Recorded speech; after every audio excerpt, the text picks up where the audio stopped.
Today is the day you will lose fat. Come see Dr. T at NJ Diet. Easiest diet I've ever done. It's changed my life. Come see Dr. T. Using blood work and DNA testing. 1-855-5NJ-DIET and NJDiet.com. Change your life in only 40 days with NJ Diet.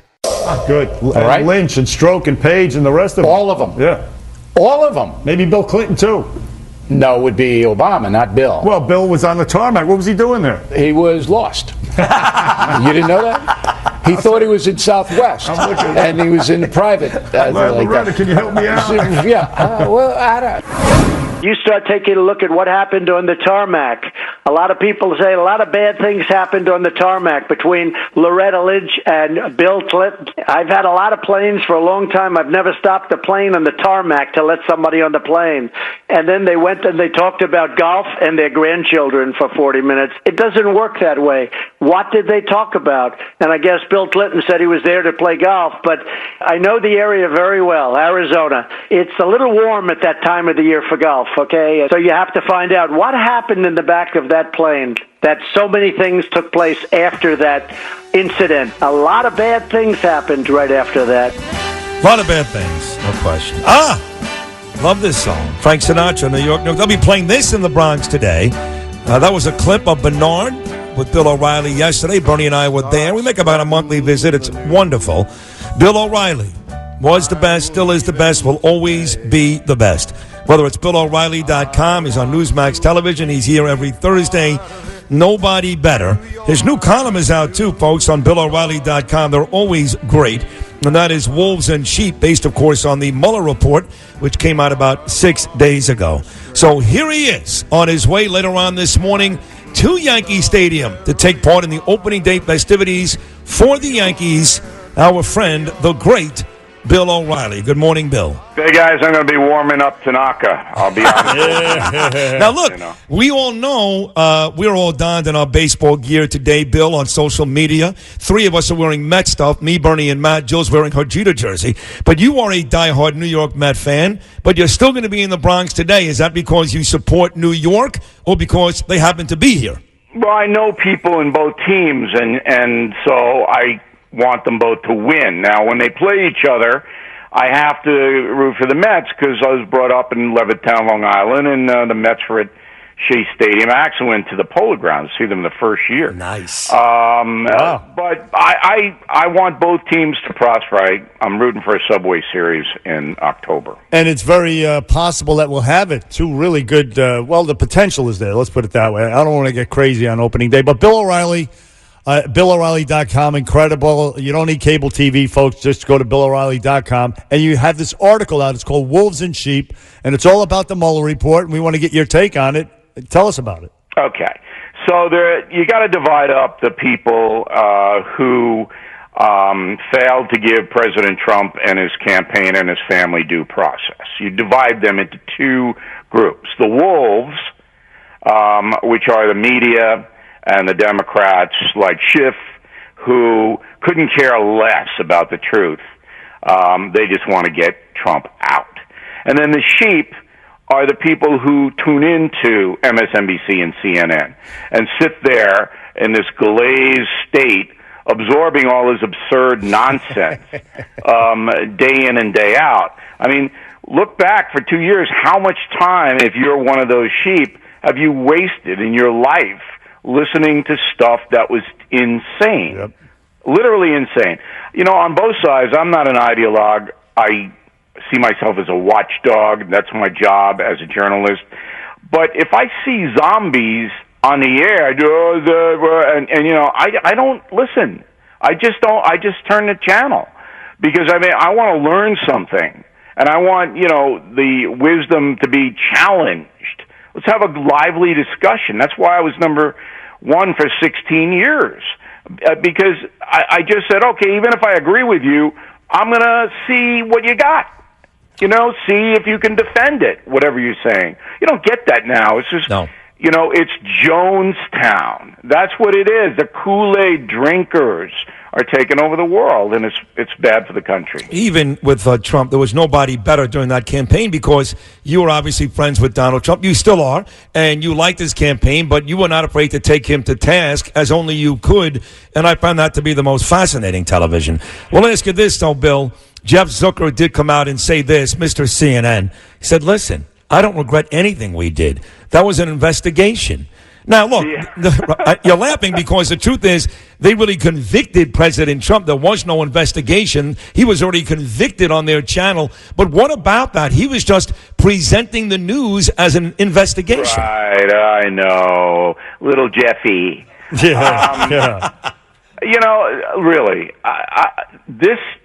First of all, he was buddies with Trump. You know, I'm writing The United States of Trump, a book that will be out in September. And Zucker has a very, very minor part in the book, but he and Trump were buds because of The Apprentice. And Zucker was the guy who brought The Apprentice to NBC. And then Zucker gets a job at CNN. So his corporate masters basically say, we don't like Trump. Go get him. So that's the investigation right there. We don't like him, go get him.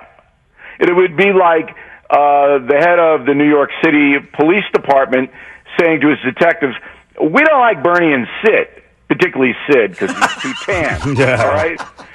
Go get him. All right? Plant something in the car. Do something so that we can put him in Rikers Island. That's the same thing. So then Zucker, what is he going to come out and say? We were fraudulent for 2 years under my tutelage at CNN. Please forgive us. Come on. No, we were investigating. Yeah, and Elliot Ness is rolling over in the grave. I mean, come on. And, Big Bill O'Reilly, to switch topics for a minute, the Democrats, the race for president, they're sort of cannibalizing each other. You had Joe Biden the other day. He's not officially in. But he's apologizing all over the place for liking Mike Pence, for the white man's culture, as he puts it. And you have Stacey Abrams, who he might pick as his VP running mate. She says that all the hype about Beto is because he's white. What about me and Andrew Gillum? We lost too, and we're not getting any attention. So that and the Green New Deal, I mean, the Democrats are really, seemingly to me anyway, in disarray right now. Well, there's certainly the whole, and I'm going to do this on BillO'Reilly.com tonight. You're reading my mind. Certainly the presidential campaign, and this has not been reported anywhere, has drastically changed because of the Mueller report. Wow. So now you don't have on the Democratic side, you can't go and say, well, he's a criminal, he's Richard Nixon, we got to get him out. So now you have to kind of develop some policy strategy, which the Democrats are unable to do. I haven't seen any. I mean, Beto O'Rourke is interesting. Did you guys know that the Obama machine has signed on with the Beto O'Rourke campaign? No. Did not. I just found that out. No. Wow. I talked to very, I don't do anonymous sources, so I want to warn your audience that this was told to me. I have not confirmed it. But the Beto O'Rourke campaign is receiving assistance from a lot of the people who worked on the Barack Obama campaign. And the Clinton people have gone over to Kamala Harris. So that's how it's shaking down. But you have now, and that's why Trump is so happy, because not only doesn't he have to deal with this Mueller stuff again, but he knows that his campaign is much stronger today than it was on this time last week. Yeah, but we talked about this on your show yesterday, and you nailed it. You talked about how much legs does this story have? The Mueller story maybe till Friday. Till Friday, right. Then the details come out, and maybe there's something in there real juicy which could lead. The thing is that the story itself, people next week are not going to want to hear a regurgitation of Mueller. But the people who denied due process, just like in the Kavanaugh situation, they're not going to forget that. Right. So MSNBC and CNN's television ratings took a dive, and I mean a huge dive this week. Huge. That's going to continue until something happens, all right? But they're never going to get the level of viewership that they had when they were putting a noose around President Trump's neck, unless there's some other thing that comes out, which is possible. But right now, they're like a baseball team who's lost their top 3 starting pitchers. Ouch. That hurts. So I like that metaphor. They can't compete, and because they don't have anything else. So then, That's all they had. That's all they did 100% of the time for the last year. So are you saying that this week basically, I don't want to put words in your mouth, this week basically solidified a Trump victory in 2020? No, because you don't know who he's going to run against, and you don't know what else might occur. So you can't do that. But what you can say is that his campaign is a lot stronger than it was a week ago. And he's going off to Michigan tonight. It'll be interesting to see if he wails. We discussed this yesterday on BillO'Reilly.com with you guys. Yes, we did. Whether he's going to do Michael Corleone tomorrow. Tonight, Donald Trump. And that means, if you remember The Godfather, the baptism scene of his grandson, where he wiped out the Barzini family and everybody else. The Taglias went down. So is that what Trump's going to do tonight in Michigan? Just wipe them all out across the board and go after them? This is the time. You can't do it next week. If you're going to do it. But last night on Hannity, on the phone, the president was not, he wasn't throwing the hand grenades last night.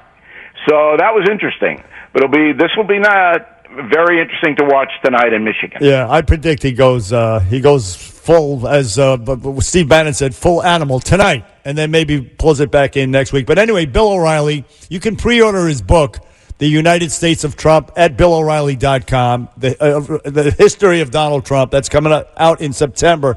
And Bill O'Reilly, we love having you on. We love going on your show. We thank you very much.